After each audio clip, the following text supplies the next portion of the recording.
Fala pessoal, beleza? Tranquilidade com todo mundo? Vamos seguir os nossos estudos e hoje eu vou falar sobre o princípio da correlação e a coisa julgada.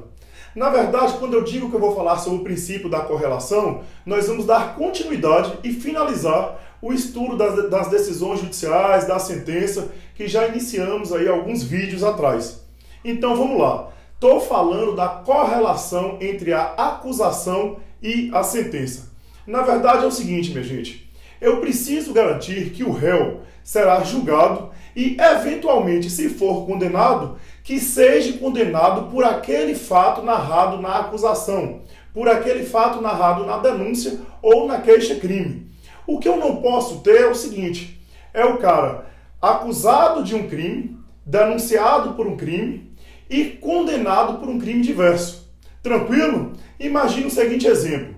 O Ministério Público denuncia pelo crime de furto. E o juiz, ao condenar, na sentença, condena pelo crime de roubo. Veja que neste caso a condenação é por um crime diferente daquele pelo qual ele foi acusado, e isso não pode acontecer. É justamente o que nos diz o princípio da correlação entre acusação e sentença. A sentença, a decisão judicial condenatória, ela precisa ser um reflexo daqueles fatos narrados na acusação. Tranquilo, minha gente? E aí eu parto dessa premissa para nós discutirmos um pouco aqui acerca dos artigos 383 e 384 do Código de Processo Penal. Respectivamente, emendatio libelli, a correção na acusação e a mutatio libelli. Vamos lá, minha gente. O que eu tenho na hipótese da emendatio libelli? No caso da emendatio libelli, lá na acusação, na inicial acusatória, por exemplo, na denúncia, ao narrar os fatos, o autor da ação narra o fato corretamente. Ele coloca a elementar ou a circunstância do crime. Em relação aos fatos narrados, está tudo ok com o que realmente aconteceu. Agora, na hora de fazer a capitulação, pode ser que a figura típica não seja exatamente aquela mencionada, aquela que deveria corresponder aos fatos mencionados. Tranquilo? Aí o que ocorre? Lá na instrução processual, durante a produção de provas, o juiz ele verifica ao longo da instrução que o crime pelo qual o sujeito vai ser condenado, ele vai condenar o sujeito, corresponde exatamente com aqueles fatos narrados. Beleza. Mas não corresponde com o tipo. Não corresponde com a capitulação dada na denúncia. Estão entendendo o que eu quero falar? Veja, imagine aí, na denúncia, o autor da ação, no caso o Ministério Público, ele coloca lá nos fatos que o sujeito subtraiu coisa alheia móvel de outrem mediante violência ou grave ameaça. Veja aí que eu tenho a elementar do roubo. Mas na hora de capitular ele coloca o artigo 155. Durante a instrução, o juiz verifica que realmente houve a elementar, que realmente configura-se aí o roubo. E ele vai precisar condenar no artigo 157, não no artigo 155, como pediu a acusação. Nesse caso, veja, o juiz ele vai fazer a correção da acusação e vai condenar pelo fato exatamente como narrado na acusação. Vai mudar apenas a capitulação. Isso é o que nós chamamos de emendatio libelli, e para o STF, para a própria redação do artigo 383 do Código de Processo Penal, para a maioria da doutrina, não precisa estabelecer o contraditório. Pelo seguinte motivo, pelo motivo que o réu, o acusado, ele se defende dos fatos narrados pela acusação. E os fatos está beleza. Tá? Os fatos correspondem exatamente com a decisão judicial, com a sentença acusatória. O juiz ele vai proceder à correção da acusação para mudar apenas a capitulação. E aí a maioria doutrinária, o STF e a própria redação do 383 diz que não precisa fazer a oitiva das partes, não precisa estabelecer o contraditório em relação a essa mera correção que está sendo feita na capitulação. Vamos dar uma olhada rapidão aqui no Código de Processo Penal, no caput do artigo 383, para a gente verificar se é exatamente isso que eu estou falando. Veja aqui, pessoal. Artigo 383 do Código de Processo Penal. O juiz sem modificar a descrição do fato contido na denúncia ou queixa, poderá atribuir-lhe definição jurídica diversa, ainda que, em consequência, tenha de aplicar pena mais grave. Veja, minha gente, o juiz pode, inclusive, aplicar uma pena mais grave em relação àquele fato capitulado, daquele tipo, melhor dizendo, capitulado na acusação, porque o fato está tranquilo. Ele não está fazendo mudança no fato. Não está tendo uma alteração ali no fato pelo qual o réu já se defendeu. Eu tenho aqui a premissa de que o acusado se defende dos fatos e não da capitulação, daí porque a emendatio libelli não precisa restabelecer o contraditório, o juiz vai proceder à correção da acusação e pode, na sua decisão, na sua sentença condenatória, fazer a capitulação diferente, desde que não altere os fatos. Tranquilo, pessoal? Uma última observação aqui é que é possível a emendatio em segundo grau. É possível essa correção da acusação em segundo grau de jurisdição. Agora o seguinte, anota aí na observação. Se eu tiver diante de um recurso exclusivo da defesa, apenas recurso da defesa, na reformatio aqui, na emendatio libelli em segundo grau, não é possível o juiz reformar para poder aumentar a pena. Tá? Havendo recurso exclusivo da defesa, a emendatio não vai poder reformar a decisão para poder majorar a pena. Eu vou ficar com a pena estabelecida no limite da já proferida em primeiro grau. Tranquilo? Essa é a nossa emendatio libelli, artigo 383 do Código de Processo Penal. Agora veja, diferentemente, eu tenho a possibilidade de mutatio libelli. Artigo 384 do Código de Processo Penal. Pessoal, na mutatio, eu vou ter que fazer uma retificação nos fatos. Na verdade, o fato que foi demonstrado durante a instrução, ele é um fato diverso daquele fato que o juiz narrou, que o Ministério Público ou o autor da ação, no caso de crime de ação privada, de ação penal privada, os fatos demonstrados na instrução são diversos. Vou inverter o exemplo que eu já utilizei para que vocês entendam. Imagina que o Ministério Público, ele denuncia pelo furto. Não tem nenhum elementar do roubo. Eu tenho lá nos fatos da denúncia: o sujeito subtraiu coisa alheia móvel de outrem. Não tenho violência, não tenho grave ameaça, não tenho nenhuma elementar do roubo. Na capitulação, o autor da ação penal capitula no 155, no furto. Beleza, até aí tudo tranquilo. Só que, durante a instrução, o juiz ele se convence que houve grave ameaça, que houve violência, por exemplo. E aí, neste caso, ele entende que deve condenar não no furto, mas no roubo. Ele pode fazer isso? Não. Não pode, pelo simples motivo que o sujeito se defende dos fatos, e os fatos pelos quais ele se defendeu foi o furto e não o roubo. Daí porque, na hipótese de mutatio, onde eu vou ter a alteração fática, é preciso que o autor da ação retifique. É preciso que haja uma retificação na acusação para eu restabelecer o contraditório. Eu ouvir novamente as partes, produzir as provas que precisam ser produzidas, para só então, após o sujeito ter se defendido das elementares que surgiram, das circunstâncias que surgiram, ter a sentença condenatória. Tranquilo, pessoal? Só lembrando o seguinte: se o juiz devolver a acusação para que ela seja retificada e, no caso da ação penal pública, o promotor se negar a fazer a retificação, por analogia vai se aplicar o artigo 28 do Código de Processo Penal. Tranquilo? Então vamos ver a redação do artigo 384 do Código de Processo Penal, que nos diz o seguinte: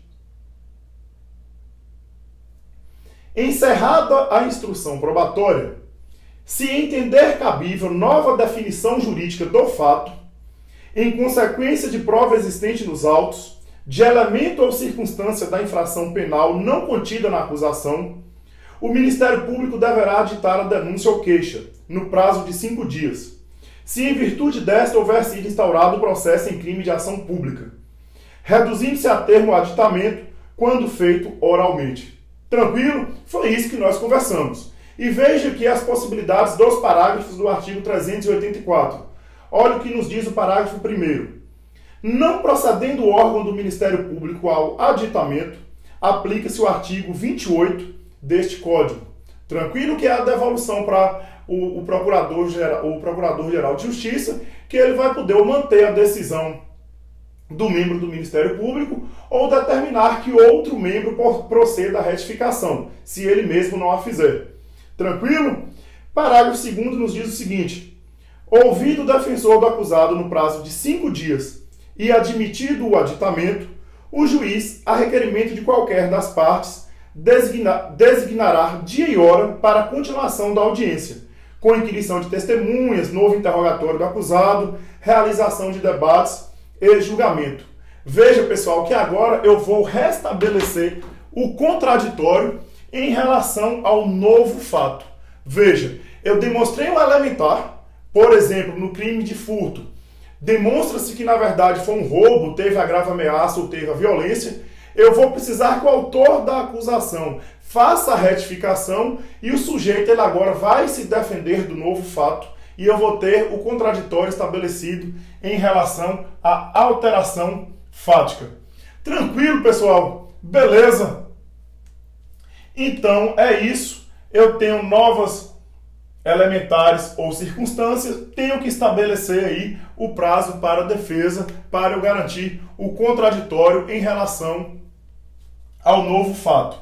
Só lembrando uma observação acerca da súmula 453 do STF. Aqui em relação a emendácio libelli, eu disse para vocês que é possível emendácio em segundo grau. O que eu não vou poder em segundo grau na emendácio é se o recurso for exclusivo da defesa majorar a pena. Já no caso da mutatio libelli, a súmula 453 do STF diz que não é possível a mutatio em segundo grau de jurisdição. Tranquilo, pessoal? Beleza? Era isso que eu tinha para falar para vocês em relação a emendácio libelli, artigo 383, e mutatio libelli, artigo 384 do Código de Processo Penal. Só lembrando o seguinte, pessoal, por desencargo de consciência, vamos fechar aqui para deixar bem completo. Eu disse para vocês que na emendácio libelli não precisa se restabelecer o contraditório, porque não vai haver mudança no fato. Tranquilo, o fato continua o mesmo, o juiz só vai dar uma capitulação diferente daquele dado pela acusação. Agora, só que eu lembrei aqui, então, por desencargo, tem corrente minoritária. Veja, que eu falei para vocês que o STF entende possível, o próprio 383 disse que é possível, a maioria da doutrina diz que é possível. Mas há corrente minoritária, como por exemplo o professor Auri Lopes Júnior, que diz o seguinte: mesmo no caso de emendácio libelli, mesmo quando os fatos permanecem o mesmo, só vai mudar a capitulação, é necessário garantir o contraditório em relação à nova capitulação. Tá? Mas isso não é maioria. Nós vamos fixar aqui para nossa prova o seguinte: emendácio libelli, o juiz pode fazer a recorreção da capitulação sem precisar chamar as partes. Mutatio libelli, é necessário haver uma correção da acusação e a partir daí eu vou produzir prova, produzir contraditório em relação ao fato novo ou pela elementar que surgiu ou pela circunstância que surgiu que está sendo analisado. Tranquilo? Então aí eu tenho com vocês o princípio da correlação. O sujeito ele não pode ser condenado por um crime diverso daquele que ele foi acusado. Na verdade, o sujeito não pode ser condenado por fato diverso daquele fato que está narrado na acusação. Tranquilo, pessoal? Vamos finalizar aqui falando acerca da coisa julgada, ou seja, da imutabilidade da decisão, da imutabilidade do conteúdo da decisão, mas sobre isso eu volto agora no próximo vídeo, só vou mudar o quadro aqui. Pronto, minha gente? Então, o que é a coisa julgada? A coisa julgada é a imutabilidade da sentença e dos seus efeitos. O conteúdo da decisão se torna imutável. É a garantia que eu tenho de que aquele mandamento proferido na decisão, aquele mandamento que se extrai da decisão judicial, que se extrai da sentença, ele se tornou imutável. Não cabe mais recurso. O que ocorre? Em relação aos efeitos da coisa julgada, na verdade, a extensão da coisa julgada, eu posso ter a coisa julgada formal e a coisa julgada material. Aqui no processo penal eu posso afirmar que a coisa julgada formal, ela diz respeito àquele processo específico. A coisa julgada formal, ela diz respeito à extensão, os efeitos dela, a extensão àquele processo específico. O juiz da causa ele não pode mais modificar aquela questão específica. Já a coisa julgada material, ela se estende a qualquer órgão jurisdicional. Eu tenho a garantia da imutabilidade da decisão judicial por qualquer órgão jurisdicional, qualquer juiz ou tribunal. Tranquilo? O que eu posso falar em relação à função negativa da coisa julgada? A função negativa da coisa julgada nos diz que sobre aquele fato não pode haver outro processo. Veja, o fato que já está protegido pela coisa julgada, pela garantia da imutabilidade, que no caso da coisa julgada material, em relação à extensão dos efeitos, eu tenho a garantia de imutabilidade em relação a qualquer juiz ou tribunal, eu tenho aqui na função negativa a garantia de que não haverá outro processo em relação àquele mesmo fato. Tranquilo? Combinado? Só cuidado com uma exceção. Essa exceção é o seguinte: a hipótese de extraterritorialidade da lei penal brasileira. Se eu estiver diante da possibilidade de extraterritorialidade da lei penal brasileira, aí poderá haver dois processos, poderá haver uma exceção à função negativa da coisa julgada. Tranquilo, pessoal? Vamos lá. Algumas observações importantes aqui acerca da coisa julgada para nós finalizarmos. Primeiramente, sobre a possibilidade da revisão criminal. Veja que a revisão criminal ela está estabelecida no artigo 621 do Código de Processo Penal. Eu esqueci de anotar aqui, mas é o artigo 621 do Código de Processo Penal. E ele nos diz o seguinte. Se liga aí na redação do artigo 621 do CPP. De acordo com o artigo 621 do CPP, eu tenho o seguinte. Só achar ele aqui. Beleza, apareceu. Artigo 621. A revisão dos processos findos será admitida. Ou seja, ele está dizendo que eu vou poder rever processos já finalizados. 1. Quando a sentença condenatória for contrária ao texto expresso da lei penal ou evidência dos autos. 2. Quando a sentença condenatória se fundar em depoimentos, exames ou documentos comprovadamente falsos. 3. Quando, após a sentença, se descobrirem novas provas de inocência do condenado ou de circunstância que determine ou autorize diminuição especial da pena. Espera lá. Você está me dizendo que quando eu tenho aqui a coisa julgada material, que se refere a qualquer juiz ou tribunal que não poderá mexer naquilo que foi decidido, aquilo que foi decidido se tornou imutável, como que agora você me diz que por meio da revisão criminal, artigo 621 do Código de Processo Penal, é possível rever esses fatos? Veja que de acordo com o que eu li no artigo 621, eu vou ter essa possibilidade de revisão criminal quando a sentença for condenatória. Ou seja, a primeira premissa fixada aqui é a seguinte: eu vou ter a possibilidade de revisão criminal quando for para favorecer o réu. A revisão criminal ela é pró-réu e não pró-societate. Então olha que eu estou diante de uma garantia aqui em prol da liberdade individual. Veja que o valor que eu garanto através da revisão criminal, como por exemplo o caso de injustiça ou o caso que a decisão ela é contrária às provas que foram produzidas, quando eu falo de revisão criminal, eu estou falando de um valor maior do que a própria coisa julgada. Daí porque nós vamos estabelecer que não há confronto entre a revisão criminal e o instituto da coisa julgada. Porque quando eu estou diante das possibilidades do artigo 621 do Código de Processo Penal, na verdade eu estou diante de possibilidades que visam garantir um bem maior, uma liberdade maior, uma garantia maior do que a própria coisa julgada. Com isso nós vamos fixar o seguinte: em relação à sentença penal condenatória, a coisa julgada é relativa. Ok? Em relação à sentença penal condenatória, a coisa julgada é relativa justamente porque a qualquer tempo, em consonância com o artigo 621, eu vou poder revisá-la se eu estiver diante de uma das hipóteses, diante de um dos incisos do artigo 621. Já em relação à sentença penal absolutória, quando eu estiver diante de um mandamento de absolvição do acusado, aí sim eu falo em coisa julgada absoluta e eu volto aqui e digo que se torna realmente imutável os efeitos da decisão em relação a qualquer juiz ou a qualquer tribunal. Tranquilo, pessoal? Sentença penal condenatória, a coisa julgada é relativa, porque ela pode ser revista por meio da revisão criminal quando eu estiver diante de uma garantia maior que é a liberdade, uma garantia maior do que a própria coisa julgada. Beleza? Com isso, nós vamos para a súmula 423 do STF, que nos diz que, quando for hipótese de recurso de ofício, eu estiver diante de uma decisão que caiba um recurso de ofício, eu só terei a coisa julgada depois que a decisão for analisada pelo tribunal. Um exemplo bem comum, bem fácil, é a decisão aí concessiva do habeas corpus, a sentença concessiva do habeas corpus.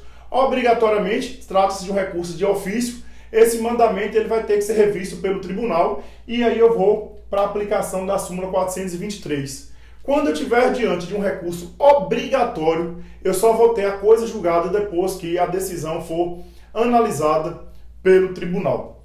Beleza? Vamos fechar aqui. Quais são os limites objetivos e quais são os limites subjetivos da coisa julgada? Os limites objetivos dizem respeito ao fato que foi julgado. Aquele fato julgado, ele se torna imutável. Eu não posso rediscuti-lo novamente, o mesmo fato.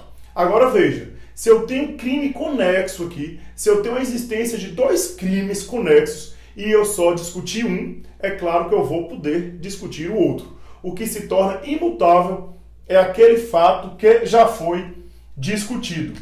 Eu anotei aqui para vocês, se eu tiver vários crimes cometidos e a coisa julgada incidir apenas sobre um, porque somente aquele foi objeto do processo, é possível eu discutir o outro. É o que nos diz o artigo 110, parágrafo 2º do Código de Processo Penal. Já em relação aos limites subjetivos, diz respeito ao sujeito que figurou aí no processo, ao acusado do processo. Se eu tiver, por exemplo, coautoria em relação ao crime e somente um figurou como acusado, eu só tenho os efeitos da coisa julgada, o limite subjetivo em relação àquele que foi réu. O outro, ele poderá estar sujeito a um outro processo porque ele ainda não foi julgado. É o que nós anotamos aqui. Os limites subjetivos, eles incidem sobre o sujeito passivo da ação penal. A coisa julgada só vale para quem integrou o processo. Tranquilo, pessoal? Se dois sujeitos cometem um furto, o furto é julgado, o furto já é analisado, eu vou ter o limite objetivo da coisa julgada em relação ao fato furto. Agora, se somente um desses dois sujeitos figurou como réu, o limite subjetivo só vai alcançar aquele que figurou como réu. O outro, quando for julgado, ele não está aí alcançado pelo limite subjetivo, porque o limite subjetivo só alcança quem integrou o processo. Tranquilo, pessoal? Volto agora com nossas questões para a gente finalizar o rápido vídeo de hoje. Beleza? Vamos lá, minha gente, sem demora. Nossa primeira questão é o concurso de delegado de polícia, a Polícia Civil de Santa Catarina, ano 2008. Vamos ler aí o que diz o enunciado da nossa primeira questão. O réu foi denunciado por ter subtraído um aparelho de TV de uma residência, depois de ter rompido o obstáculo à subtração da coisa, consistente no arrombamento de uma janela. O promotor de justiça capitulou o fato como furto simples, embora tenha descrito na denúncia todas as circunstâncias já mencionadas. Após a instrução criminal e alegações escritas das partes, o juiz recebeu os autos conclusos para a sentença. Estando inteiramente provados os fatos narrados, o juiz deve... Pessoal, Veja que o promotor, ele narrou na denúncia um furto qualificado. Só que na capitulação, ele colocou um furto simples. No decorrer da instrução, o que a questão nos diz? Que ficou provado realmente o fato que ele narrou, que se trata de um furto qualificado. E aí, o que o juiz deve fazer? Veja que o que ficou provado foi realmente os fatos que ele já denunciou. E nós sabemos que o acusado se defende dos fatos e não da capitulação. Vamos lá? Alternativa A. Anular o processo a partir da denúncia, inclusive por ser esta inepta. Não, pessoal? Nós vimos aqui que realmente ficou demonstrado os fatos narrados na denúncia. E não há nenhuma causa aqui para eu considerar ela inepta. B. Absolver o réu por inexistir correlação entre a narrativa oferecida pelo promotor e a capitulação do crime. Começamos hoje falando acerca do princípio da correlação entre a denúncia e a sentença. E nesse caso nós vimos que há exatamente correlação, porque na denúncia o fato narrado é um furto qualificado. E o que ficou demonstrado na instrução e o que o juiz provavelmente aqui vai condenar é justamente um furto qualificado pelo concurso de pessoas. O que eu tenho aí é exata correlação entre acusação e sentença. Tranquilo? Letra C. Determinar a abertura de vistas dos autos ao Ministério Público para que adite a denúncia. Nós vimos aqui, pessoal, que tanto de acordo com o STF, quanto com a própria literalidade do 383, do artigo 383 do Código de Processo Penal, com uma maioria da doutrina, não há necessidade de se aditar a denúncia, como seria o caso se fosse a mutatio libelli. Por que não há necessidade de se aditar? Porque o réu se defende dos fatos e os fatos está beleza. Realmente ficou demonstrado durante a instrução os fatos alegados na acusação, na peça inicial acusatória. Então só nos restou a alternativa D. Vamos ver o que ela nos diz.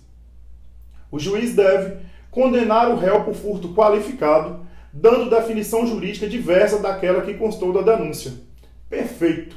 O fato permanece o mesmo, só a capitulação, a definição jurídica que vai ser modificada para adequar o fato realmente aí correto. A alternativa D está correta. E aí nós vamos passar para a nossa segunda questão. Beleza? Vamos lá, nossa segunda questão é o concurso de delegado de polícia Banca CESP 2009. Vamos lá, pessoal. Verdadeiro ou falso aqui? Com base no Código de Processo Penal, julgue a assertiva. O juiz, sem modificar a descrição do fato contida na denúncia ou queixa, pode atribuir-lhe definição jurídica diversa, ainda que, em consequência, tenha de aplicar pena mais grave. Foi isso que nós vimos e essa questão nos ajuda a complementar a segunda. Veja que o juiz ele não vai alterar os fatos, ele vai aplicar apenas uma definição jurídica diversa. Isso é possível ainda que a nova definição jurídica traga uma pena mais alta, uma pena maior do que aquela capitulada pelo Ministério Público no caso da denúncia. Tranquilo? Então aí a nossa segunda questão está correta, é verdadeira. Beleza?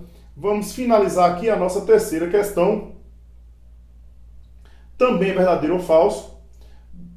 Aqui a prova era para defensor público, Defensoria Pública do Estado do Espírito Santo, ano 2012, diz o seguinte: o Código de Processo Penal preconiza de forma expressa os limites objetivos da coisa julgada, dispondo que a exceção de coisa julgada somente poderá ser oposta em relação ao fato principal que tiver sido objeto da sentença. Perfeito, pessoal. Veja, se eu tiver um crime conexo, ou seja, dois crimes cometidos aí conjuntamente, e a sentença só analisou um, o outro ele não está protegido pelo limite objetivo da coisa julgada. Isso, inclusive, foi exatamente o que nós falamos aqui, ó. Limites objetivos da coisa julgada. Vários crimes cometidos, eu só vou proteger aqui pelo limite objetivo aquele que foi objeto da decisão. É o que nos diz o artigo 110, parágrafo 2º do Código de Processo Penal, motivo pelo qual a nossa terceira questão também é verdadeira. Tranquilo, minha gente? Espero que eu tenha ajudado vocês aí no mínimo possível em relação à coisa julgada, aos efeitos da coisa julgada, aos limites da coisa julgada e a gente se vê logo mais no nosso próximo tema. Beleza? Fiquem com Deus e grande abraço.